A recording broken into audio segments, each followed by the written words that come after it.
Oh my God! Are we live?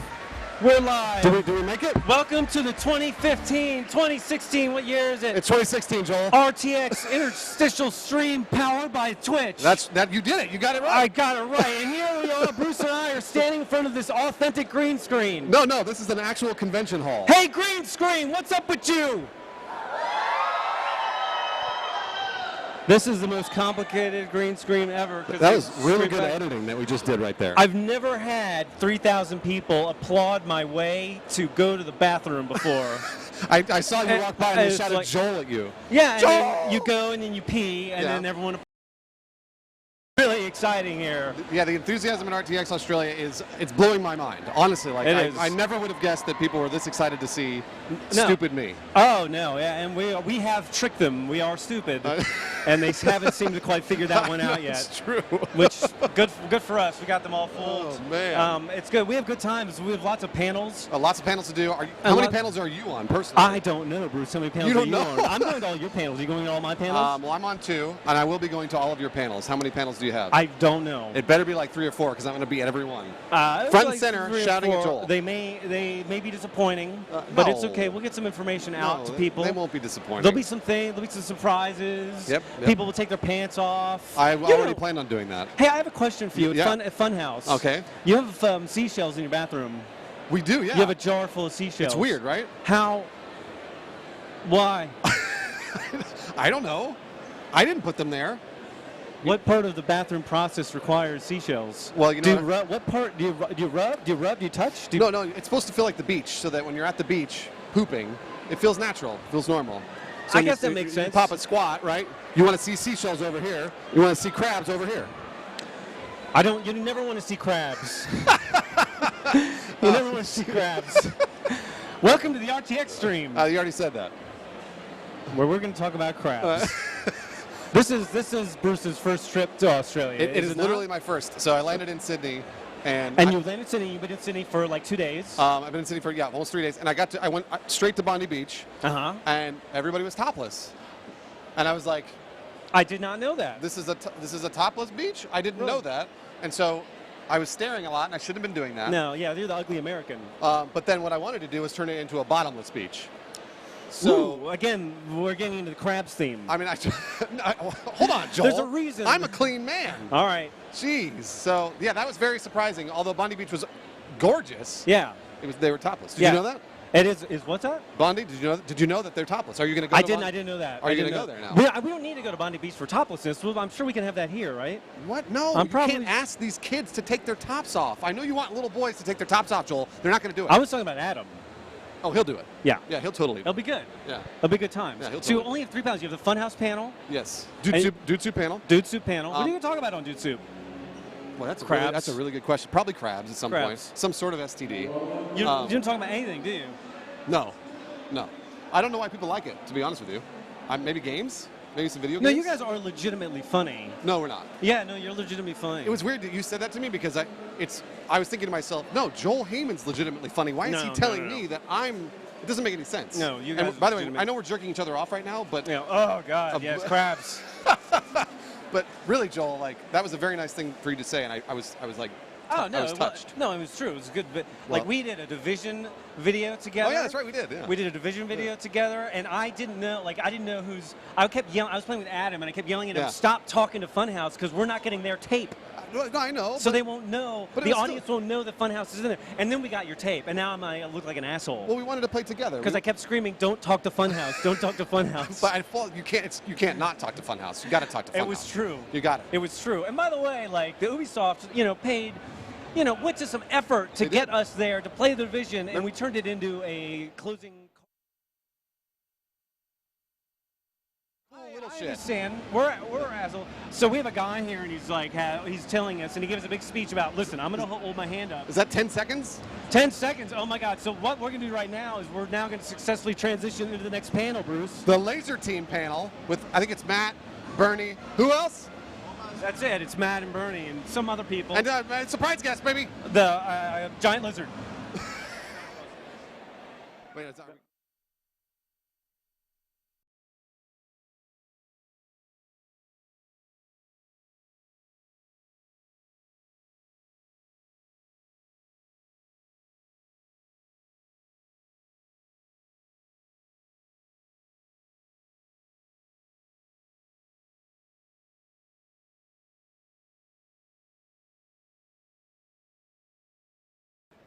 We're having a discussion about whose asses can fit on what couch.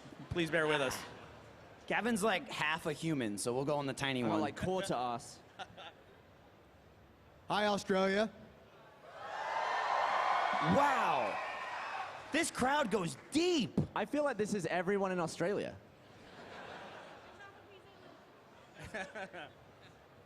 Well, we're super excited to be here, and can't thank you guys enough for letting us come down here and invade for a couple days. I didn't know that this place was going to be this cool. This is an awesome facility. It seems like everywhere you go in Australia, it's like an amazing building or amazing architecture. And I think you guys must be used to it, but we're not. Coming from Texas, it's like everything is a strip mall in Austin. So this is really fun. Who got to go to the Lazer team premiere last night? We got a couple of people? Awesome. So I think we're gonna talk some about Lazer team and doing a Q&A, but for those of you up front who saw the movie, try not to spoil it for everybody else. I know that'll be hard to avoid spoilers. Yeah, and I just want to say, if anybody is watching the Twitch live stream as well, and you have any questions about Lazer Team, you can tweet them at, I guess just tweet them at me, at Bernie. So. Nice plug. Yeah, you like that? I just worked that in, didn't I? I'm sure there's a hashtag I'm supposed to use, but I don't know what it is, so just tweet at me. So we asked you guys to see the movie. Also, one of the things we talked about last night was how many people here, raise your hand or stand up if you're back there, contributed to the Indiegogo campaign? I did. Look at that. Wow. Whoa. Wow. That is pretty incredible. Thank you so much for everybody who did that. I mean, the movie obviously would not have been made without you guys. And it was no surprise to us that Australia was the #1 country backing the movie.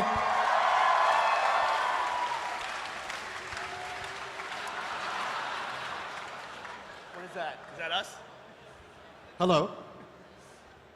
It was. You guys beat Croatia resoundingly. It was fairly close. It was fairly close. It was between Australia. Lithuania was a close 51st. And the UK was second, and I think it was like a margin of victory by like 5 or 6%. And that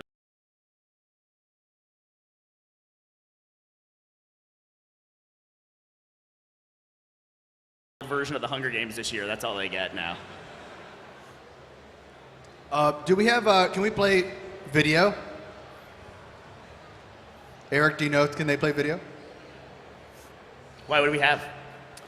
Maybe better not to say until we know whether or not we can play it. Yeah. Because we would just hate to describe how cool the video is to you guys. That's not the same experience. Yeah. So first of all, why don't we introduce everybody who's up here, and we'll talk a little bit about what they did on the film. Chris, we'll start with you. Hello, I'm Chris. So I'm one of the writers and editors, and I have a small part in the movie too, I guess. Yeah. Yes. I'm Aaron. I'm edited the movie, and I guess my voice is in it, and my hands. So, yeah. I think, Aaron, it's your fault that you weren't in the movie. Because I tried to put you in like 50 different scenes. It absolutely was. And there's always something going on. And it was like, you're always like, oh, my calendar's full, Matt. cut to I me really sleeping, can't. and I'm just like, oh. But Aaron's voice does make it into as editors. Chris, Aaron, and Josh were like working on the movie for like I don't know how many months. 3, I think. Right? And there was a lot of little small lines that get said that you hear in the background. You hear them in movies all the time, and you probably don't think about them, and they're not recorded when the movie actually happens. But like little things, like you'll be at a party scene or something, and somebody will be yelling off screen. And that was Aaron. And for the most part, I think you had like 100 or 200 lines in the movie. Because you had to re-record those lines. And then we tried to find them and remove them all at the final mix process. And you didn't get all of them. I know I didn't get nearly all of them. I hear 1 or 2, and I'm just like, yes. I think it might be a couple times still where you imitated Colton, and he was not happy about that. Colton multiple times ran into me and was just like, you never imitate my voice again, please. Please never do it. Okay. So I stopped us in the middle of doing intros. Sorry about that. So I'm Matt. Let's wrap them up. Okay, go ahead. We'll wrap up the intros. I'm Matt, directed the movie. And I was originally cast as Adam the Champion. You can see from the physique and the square jaw, that would have been a great choice. Yeah, but then our Indiegogo campaign crossed $100, so we could get somebody else to play the role. Thanks for nothing. I'm Bernie. I'm the most important person at Rooster Teeth. Gavin? I'm Gavin. I play Woody, a.k.a. Helmet Boy. I'm Michael, and I play Zach, aka the best person in the movie. Yeah, I gotta say, Gavin probably had, I didn't say probably, he had the worst piece of equipment in the movie. The helmet was by far, watching Gavin get into that thing was a nightmare. I think character-wise, it's the best piece of the armor. Like, it's the control. I got all the function. But as an actual real human who had to wear the helmet for 3 months, it was definitely the worst piece of the armor. Colton had to wear shoes. Yeah. He wore shoes. He was like, this isn't so bad. Well, the thing that was bad for Colton, though, is that we didn't have enough boots. So Colton, who plays Herman in the movie, like he had to share his boots with his stunt double. And if you've ever put on somebody else's shoes who's been sweating in them for like 12 hours, it's not a good experience. He said it was basically a swamp every time he pulled those things on. I think he would like take the boots off and then turn them over and dump out sweat. That's how gross it was. You're right? Gavin, at least do it into the microphone. Do you want to show them? Yeah. Should we? Do we have all of them? Everything on the thing, or just the trailer? Let's play the trailer real quick. You got a trailer? Okay. Just to refresh everybody's memories of what the movie looks like. Real quick, how long do we have for the panel? I think we have an hour for this panel. So we'll probably get into questions pretty quickly, I would imagine. Yeah, right? we'll look at the trailer and then we'll talk. We'll get you guys some questions from you guys.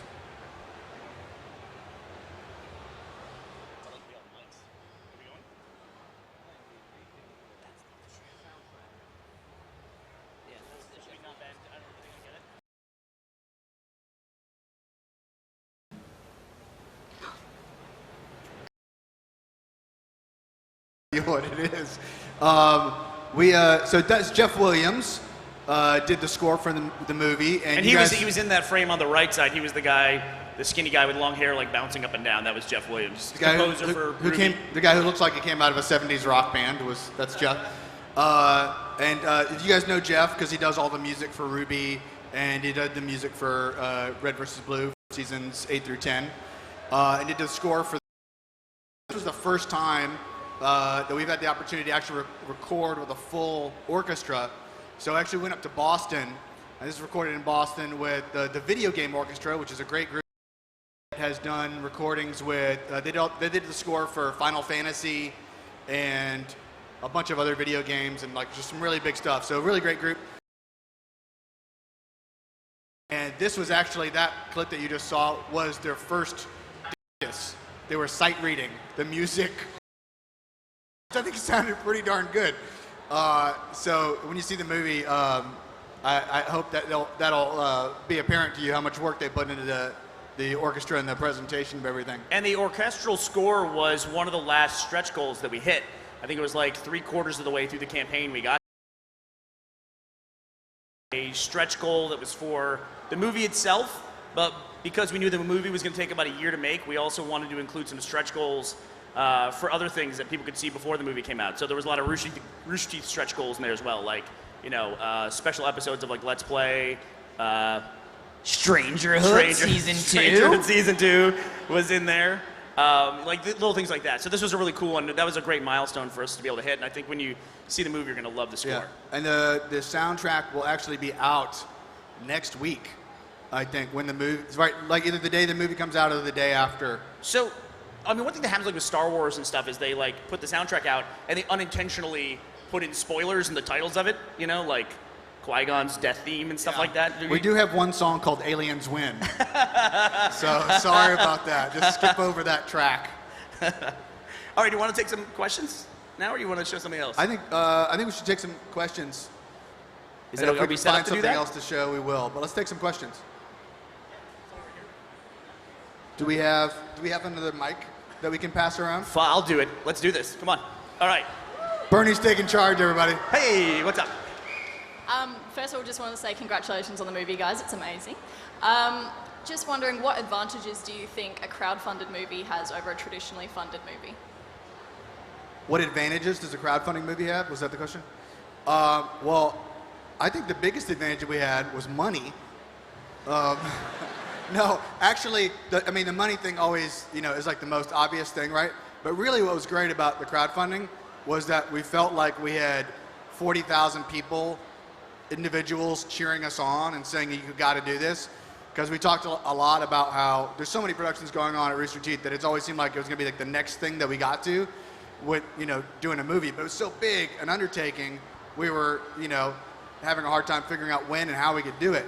And having 40,000 people, the backers, saying, we believe in you, you can do this, and go get it done right now, was really like emotionally supercharging and inspiring. So I think that like in terms of crowdfunding anything, I think that almost has a bigger impact than the money in some ways. I think one of the things that I'm proudest of is that, first of all, we made a movie we've been wanting to make for years and years, but I'm also proud that we had a crowdfunding campaign that we actually delivered on, which sadly is getting to be a less and less frequent thing. We hear about we talk about it on the podcast all the time. There's a crowdfunding thing, and then it's like, it just never arrives at any point in time, which is kind of sad. My question is actually for you, Bernie. Hey, okay, great. You guys can take a break. Last night, you said that Lazer Team was that project that always kept on getting thrown back, it always kept on getting pushed back because there was other stuff that you wanted to do. The first part is, how long has it sort of been in your mind? How long has it been kept getting pushed back, and what were the reasons for that? We have, at the company, we have pitch sessions on a regular basis, and this was a pitch session. If you've been watching Rooster Teeth for a while, this was a pitch session that we had in the old Congress office, where it was just the 7 of us over that restaurant with the big blue mural on the wall, where we first started making shorts. That's where we had a pitch session. Hey, what's up? Where we had a pitch session that was this, and Day 5 was in there as well, and then some other productions that we haven't done yet. So I'd say it's been, before we started working on it, we had the idea for about 4 or 5 years. Yeah, it's been a while, and it went through a few permutations onto the way to being what it ended up being on screen. It was really just Lazer Man when we started. If we didn't raise we enough added money, some more people to it. It would have been Laser Guy, yeah. This is just a question for all of you guys. What was the biggest hurdle in the actual movie? Was it just the funding, or during making it, or actually distributing it? The thong. Wearing a thong almost every single day that wedged itself inches inside of you was the strongest hurdle for me. But I kind of grew to like it near the end. My favorite thing about, speaking of being uncomfortable, was watching Bernie try and get out of his suit every day. It's all the shoulders. You couldn't get him off the shoulders. That's the hard part. He would look like a half-peeled banana that like strained his back, trying to be like, I can't. We get to the end of the day and everybody's just doing this. You could get it on super easy, but then once it like got over your shoulders, it would just lock into place. And there were days where I couldn't get out of it unless I had help. So I'd say the toughest part of it for me was, just approaching it as a movie. Gavin put it best, is that, we wanted to make the Rooster Teeth movie. We didn't want to make Rooster Teeth the movie. And so we had to walk this fine line of making a movie that our audience who watches all of our other content would like, but that wouldn't exclude people who would think there would be like a lot of inside jokes if we put those in. And for those of you that have seen the movie, there's a lot of references in the background to Rooster Teeth stuff, a lot of hidden Easter eggs in it, but there's no really direct references to Rooster Teeth really at any point in the movie, I don't think. We were really careful about walking that line. They have a mic out there running around. Let's get somebody from way in the back. Can you run down there to somebody way in the back? He was all set up here, and now you're making him run all the way over there. Yeah, they have their hands up. There you go. Hey, what was the hardest part when you're working long productions and maybe things get a bit tense between team members on a long day? How did you guys sort of overcome that and maybe put that behind you and all that sort of stuff? What was the hardest part about working on doing other productions at the same time? Yeah, just the high stress between crew and team members. And how do we put it behind us? Just how do you get past that? How do we put the pain behind us? I think the hardest part was actually also an advantage, which was most of the movie was filmed at night. So, like the 4 of us were out every single night for 12 hours, from sundown to sun up. And then if we had other Rooster Teeth stuff to do, we would go in the morning right after our all-night shoot and do our Rooster Teeth stuff. Yeah. and then go and sleep for like 2 hours and then go back to the set. So And I gotta say, the biggest burden for that really fell on Matt, because we didn't want to stop making all the web shows that everybody watches while we made a movie for a year, and then like show up after a year of no content and say, here's the movie, you know, because we know everyone else would be gone by that point. The audience would be gone. So we made sure we could still make the content. And like this side of the stage, we were the main people who worked on the movie during the production. We were the main Rooster personalities that were there. And then everyone else here was like, after the movie was done, for the 10 months after that, this is the team that like really dedicated themselves to getting it done. Brian Beam and Josh Flanagan are two others that really worked a long time on the movie. So it's like we were really careful not to take like big chunks of people out to make Lazer Team. But I got to give a lot of credit to Matt, because Matt was there the entire way through the process. I got to take a lot of credit. Yeah. All while doing his CEO duties. It was. No, well, I mean, Bernie's being nice, but I mean, everybody worked really hard on the movie. These guys literally froze themselves nearly to death. They were wearing spandex suits in negative temperatures, you know, for 35 nights in a row. It was pretty brutal. Yeah, there was that one night where after each take they would give us blankets, and then we ran over to the warm lights to try and warm up. And at one point I got too close to the light and my blanket caught on fire. Michael, it was one time he did it. It was like 100 All right, times. I may Every single have- time. I may have He would caught just fire stand several there, times. He's just standing there, and there's just smoke coming off him. Like, Gavin, you're on fire. And Yeah, he's and I was like, yeah, it but doesn't it's nice matter. and warm. It feels nice.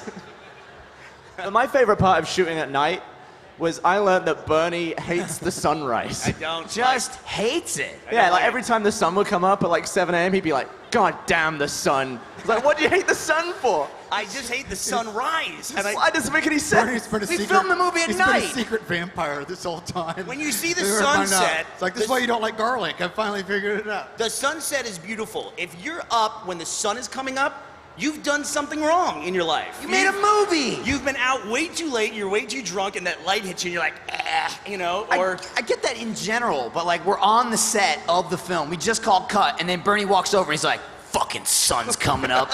Bullshit. Like, it'll be fine. It's my trigger. We got somebody over here who set his hand up for a long time.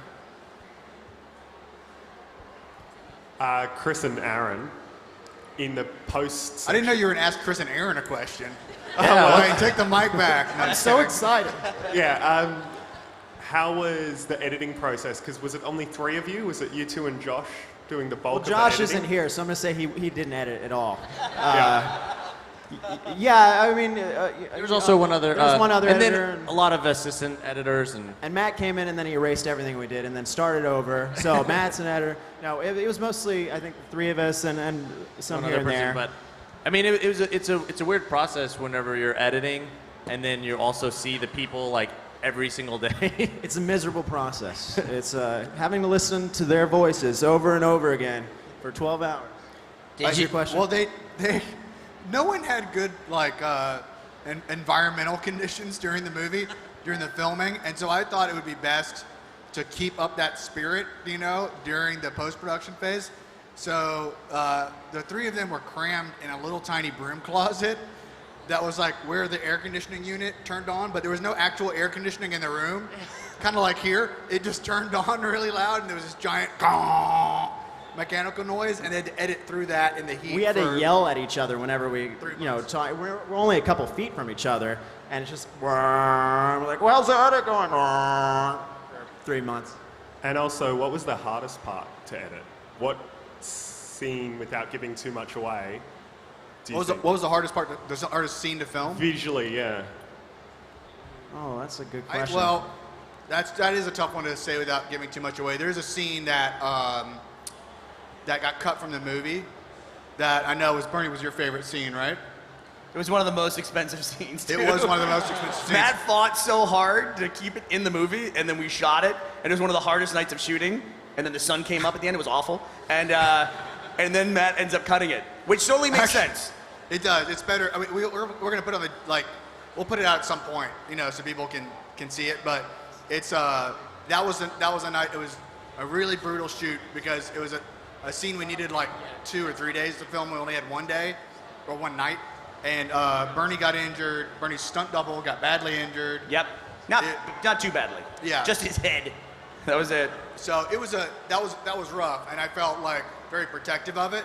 And then I think it was actually Chris that said, "Hey, you know what? This movie plays better without the scene," so I just got rid of that. Chris cut it immediately. He was like, "Yeah, whatever." Yeah, and then Oops. So actually, I have a question here from Twitter from somebody who's watching the live stream. It's the Hungry Foodie.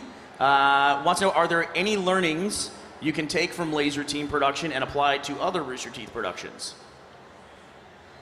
I mean, I'm gonna jump in there. I think absolutely. Like, just from the shorts and stuff that I've done at my time at Rooster Teeth, and then Lazer Team was by far the biggest production we've ever done. I mean, it was insane. Coming off of Lazer Team, I have seen so much of that just bleed into Rooster Teeth, where it's just been like incredible, where it's like, I feel like everything we film at this point now is like a mini Lazer Team. I think a concrete example of that is that if a good indication of the impact of Lazer Team on Rooster Teeth and the other productions is the Achievement Hunter podcast, the Off Topic set, because that set was made by the art department that exists because of what we did on Lazer Team. Yeah, and it was Marcus who designed all that and his team. So it's like, if not for Lazer Team, the Age podcast wouldn't have such an awesome set that everybody's envious of. Sometimes I like to think, what would the off-topic podcast set look like without Marcus? It'd probably be just like a ping pong table with some paper cups. I would have been, we have the TV screen in the back with the logo. It would have been a chalkboard, and I would have drawn something on it. And then there would have been one of those like plastic folding poker tables. That would have been the set. It'd basically be Ryan's old desk. Yeah, that's actually pretty accurate. And those things are hugely motivating too, because when you see the set being built, everyone got super excited about it. Not that we weren't excited about the podcast to begin with, but it's like, then the set rolls out, and it's like, everybody's walking on the set and getting beer and everything else. Like Marcus, I gave him like 2 suggestions. I was like, hey, can you do this and this? And he was like, I'll come up with something. Yeah. And then 2 weeks later, he goes, hey, sorry, I put the taps in for the kegs, but only 2 of them work. I know. I was like, oh, only 2 of them? But it's great, like Immersion and other shows, it's like you can see the impact of just the art department. Five Nights at Freddy, if you've seen that, or The Fallout, again. I mean, like, incredible. There's the production value. Yeah, and the fact that Day 5 is finally going into production too. That's an offshoot of the featured. Yeah, and a lot of the same. Actually, we shot a pilot, like it's not really a pilot, but like a test shoot for Day 5 before we did Lazer Team. Yeah. And that's how we kind of assembled a lot of the crew for Lazer Team, including people like Marcus and Doreen. And then those people went on to be full-time at Rooster Teeth, and now we are getting back into production on Day 5. I think they do have that video for us. What do they got? Finally, this is a trailer that we haven't put online and that we just made for fun, actually for ourselves internally, but I thought you guys might want to watch it. It's just kind of fun. It has some different clips in it. Oh, okay.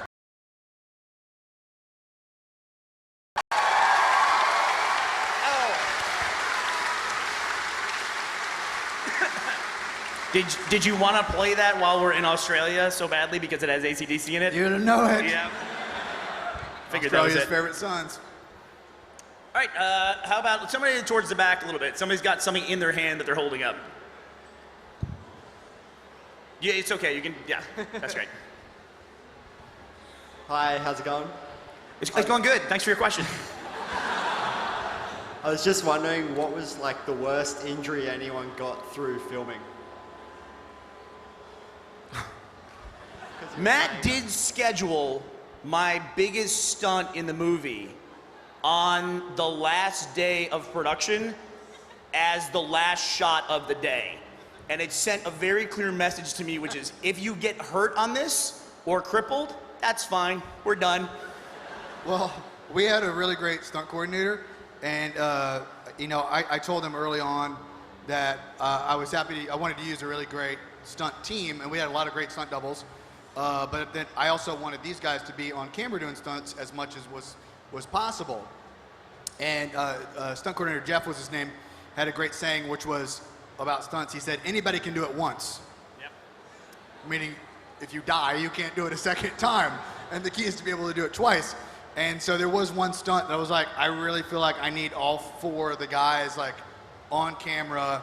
It's a big stunt.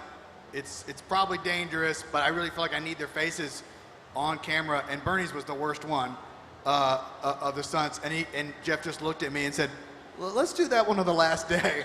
We might only be able to do that one once. So.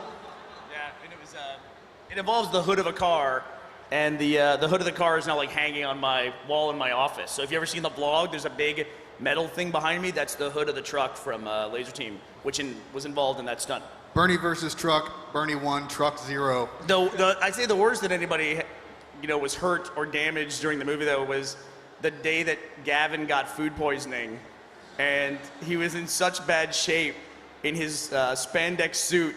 He had a bunch of toilet paper shoved down the back, and he had like this weird lump in his butt from where the toilet paper was.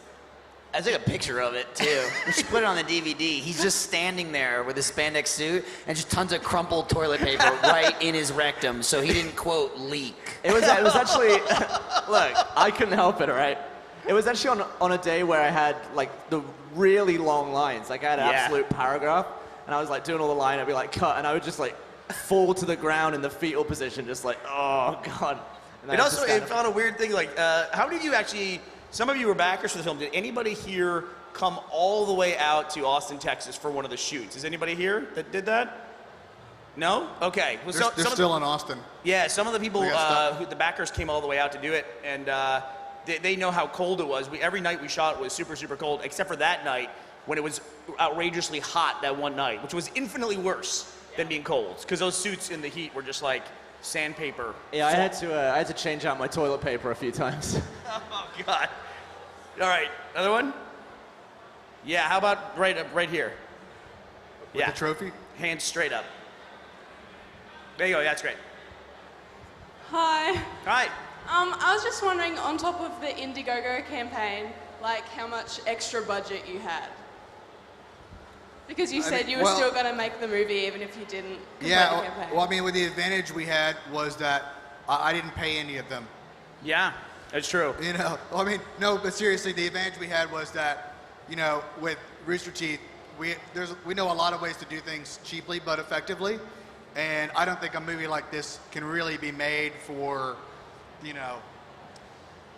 nowadays with, in a big Hollywood way where you have big stunts and not figure out a way to do some other things that are really kind of smart. So we had other scenes that were like, that we knew were small scenes, and we just figured out a way to do them just kind of like at the studio. There was there's one scene that's actually pretty early in the movie that's just you, Bernie, and Michael rolling around a cop car, and we literally shot that like behind stage 5. After work one day. After work, because it only required like 4 people to get it done. But I think it looks great. It looks like every other scene in the movie. So just trying to figure out smart ways like that necessarily like, it didn't make the budget bigger, but it kept the budget from being what it would have been in a traditional kind of movie. But I also want to point out too that like all the money that we raised from Indiegogo went on screen. And like everything we've done since the movie's been made, like partnering with YouTube Red and things like that, that's what's enabling us to do all that marketing now that we're doing to make people aware of the film, because the general public's not going to become aware of a $2.5 million movie just on their own. We got to make some effort to make the general public aware of it, which is one of the big reasons for us making Lazer Team to begin with. This gentleman has a trophy right here. That seems like a good way to get attention. Hi, I just seen there's been a few award snubs lately, so I went out of my way to make sure you got the Best of the Fantastic Four Movie of the Year award. Matt, do you want to accept the...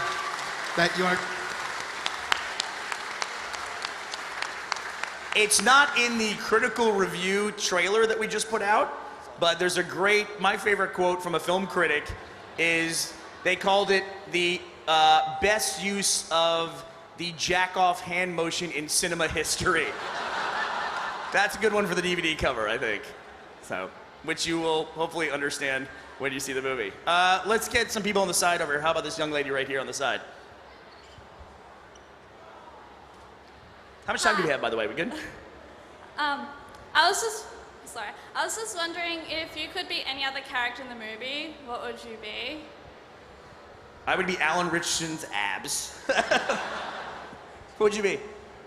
I think I would be, I can't even remember his character's name, Kirk's character. Officer Vandenbloom. Yeah, he was fantastic. He was my favorite bit character in that movie, where Kirk was just phenomenal. Every scene he was in, he would just go on and on. Like, he'd stretch out a scene by 5 minutes, and we knew we weren't going to use it because it was a 1-minute scene. And we're just like, Kirk, leave. But he was just so damn funny.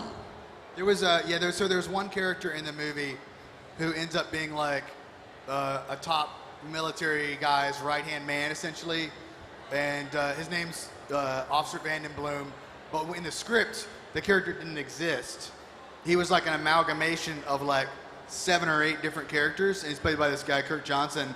And he just came in, and he did such a funny job on the first like little bit part that we just had him come in and again and do the next bit part and the next one, and then like what was 7 or 8 different parts just became one character. So it's like if you read the script, you won't see this character like on the page, but he turned it into a character in the making of the movie. And since then, he's been on the spot, and he's actually got a major role in another series that we're producing that we haven't yet announced. So we can announce it. Yeah, go ahead. We're doing 3 really huge series for 2016. Day 5, which I know a lot of you have heard of. Yep. And 2 comedies. One's called Crunch Time, and that is going to be starring Kirk. Yep. And that one's already done. Like, it's already been produced. We just haven't talked about it before. Yeah. And we'll have some more news about that later during the con. And then Aaron is writing and developing a 3rd show for us called Kleptos. You want me to say something? It's great. your moment to shine. And I'm going to start working on it tomorrow, I promise you. As soon as I get back. That one's much later in the year. The first one that'll come out will be Crunch Time, and then Day 5. And then we're also in the process of taking the featured production groups that we've built because of Lazer Team, and we're producing a series of documentaries this year that are much in the same vein as the Let's Play Live documentary that we did. So looking forward to all that stuff. How about right here in the blue shirt? Hey, Gavin, were you as abused in the Lazer Team set as you are in the Achievement Hunter office, or was it pretty tame? Well, there was a lot of stuff going on the Lazer Team set where we got other stuff from, like $1 million butt evolved from just like the dumb crap that I would ask people on Lazer Team. Gavin did a lot of the torturing on the set. He would just harass Colton in particular with just question after question, like $1 million butt questions. So do you know the show was born out of that? When you think about it, like out of context, like all the crew people who didn't know, because we hired a bunch of professional, movie crew from Austin and Texas, like surrounding areas, to work in the movie who didn't know us at all when we started. They must have thought Gavin was like the weirdest person on earth, because like you were like shoving toilet paper, up your butt on every scene, and then you had you were setting. That's what I heard. And then you were setting fire to blankets. Yeah. And then every time you come into a conversation, it was like, Gavin's over there talking about if you had $1 million or had to eat your own poop every day. Or your anus has an eyelid. Colton was fascinated and horrified by you within a week. He was like, what the hell is wrong with this guy? He would get fed up. He'd be like, oh, this shit again? And then he'd get super into it. He'd be like, all right, so the eyelid is on like which side of my anus? And he'd like ask all these questions, and he'd get super into it. And by the end of it, he was like throwing them back at us and stuff. It was great. Yeah, but I mean, it was a great shoot, and everybody on set was amazing. One of the things is because we cast half of the principal cast from outside of Rooster Teeth, I think we were all a little bit concerned that if we're hiring people with traditional established Hollywood careers, we were going to get somebody who would be a pain in the ass. But that just didn't happen. Like, Alan was amazing. It was just Michael. Just Michael, that was it. All right, let's go right here. The fun part of this is making you run. Yeah, how about right here in the purple shirt? Right there. Hiya. Just wondering, the explosion in the woods about halfway through the movie, was that special effects or pyrotechnics? That was all real. That was 100% pyrotechnics. And that was another one that I really fought to keep in the movie because I thought it would be just so much fun to do. And Chris tried to cut. Come on, Chris. No, I'm just kidding. He didn't try to cut that one. But yeah, most of the explosions and kind of like big spark hits and stuff like that is all real in the movie. Like, we wanted it to have a really authentic look and look like it could have been a movie that was made in the 70s or early 80s. And we even went and got lenses that were made in that era and had been used on sci-fi films from the late 70s because we wanted to have that feeling. Even though it's, shot digitally, it hopefully captures a little bit of that essence. Yeah, of those older movies. even the stuff that had to be CG, like a spaceship spiraling out of the air, when it hits the ground, all the explosions were real. Just the actual spaceship was CG. So even the heavy CG stuff had a lot of practical elements to it. I also want to add, when we showed up and the ship is crashed in the field, Michael, that trench was about 80 feet long and 6 feet deep. And Gavin goes, No, well, first we got there. It's a huge trench. Like, in person, it looks even bigger, than on set. And I think we overheard how long it took to make the trench, and it was like a day or two with like machinery. Gavin walks up the trench and he goes, I could have done this by myself. And we're like, what? And he's like, oh, take me 12 hours. We're like, what are you talking about? I feel like I could dig a trench in 12 hours. I could do it. Just give me a shovel. It's like Bernie and I it enraged us. Yeah, like, it what did. the hell are you talking about? And then I realized that my only experience with digging is like building sandcastles on the beach. So maybe not. all right, let's go. There's somebody right over there in a Funhouse shirt, I think, that had a question. Skip them. Or maybe it's right behind them, There you go. For Michael and Gavin especially, growing up watching Rooster Teeth, what was it like when they asked you to star in the movie?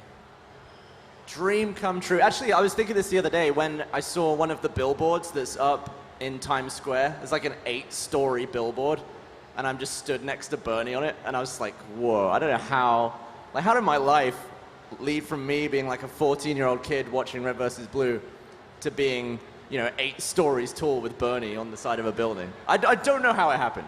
Yeah, I'm with Gavin. Like, I still am kind of convinced that it's not me in the movie. I don't know. I remember, and going back to like a question earlier and what Bernie was saying, Bernie, was talking about Lazer Team to me when I started in 2011, and I remember him just saying, I don't even know if they had the name of the movie yet, or if he mentioned it. He was like, oh, we're working on something, and Bernie was like, I think you might be good for a part if you're interested.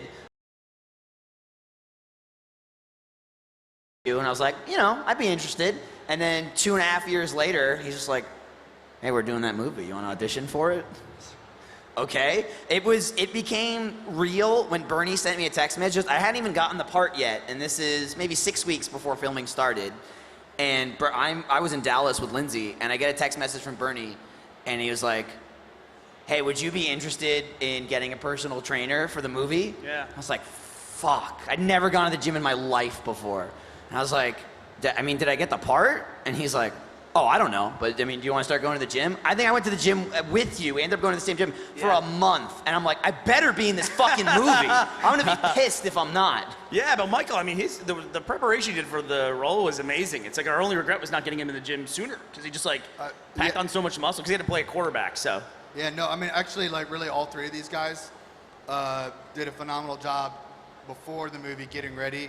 They all went and worked out and just got in shape and prepped for their roles. Gavin did you did dialogue I was work, about to say, what did Gavin do?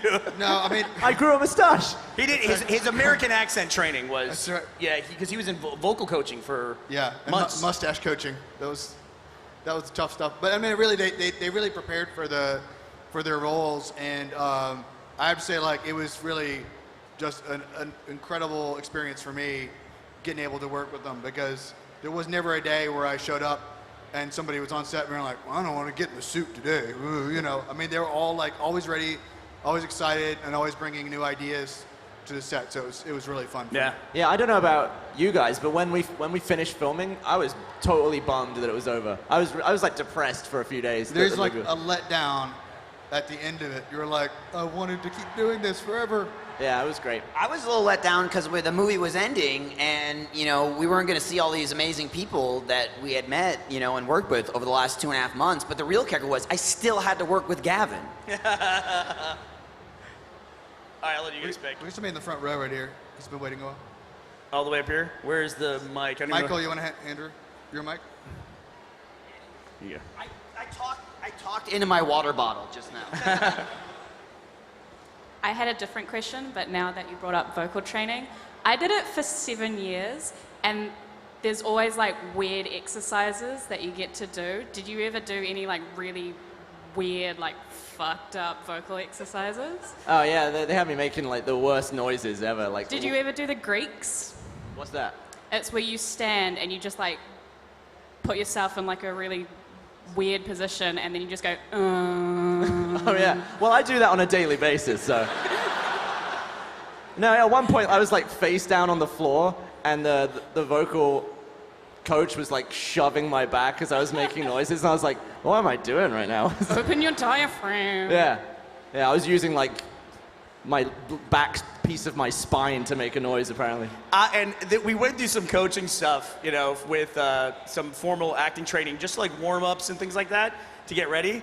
And some of those exercises got a little weird. And our coach was a little hippie-ish. And I'll never forget, I'm like, I had to stare into Michael's eyes for like 5 minutes. We're just sitting there, nose to nose, just looking at each other, while this lady stands between us going, all right, now just exist in the other person's space and do this. And Michael goes, fuck this. I think that's the most intimate moment you and I have ever shared. There was some, I mean, and the thing was, like, we all, it's like whatever, you know, she suggested, we tried it. You know, we were there, we wanted to do as good as we possibly could do for the movie, we tried it. That doesn't mean after the fact we were like, what the fuck was that?